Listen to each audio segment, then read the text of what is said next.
In this video, we are going to see how we can change the country of your YouTube channel.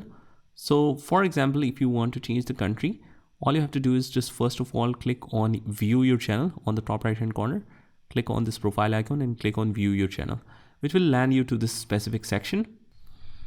So let's say that we have the YouTube channel of a particular country that we want to switch.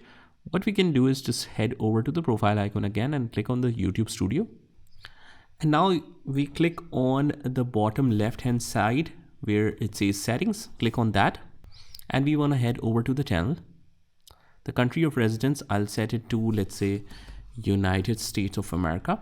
But mostly it is preferred to set it to that region where you currently live in.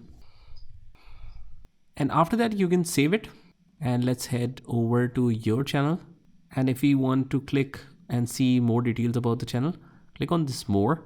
And as you can see, the region is now set to United States. And that is how you do it. I hope you found this video helpful. And if you did, hit the like button and subscribe to our channel. And I will see you in the next one.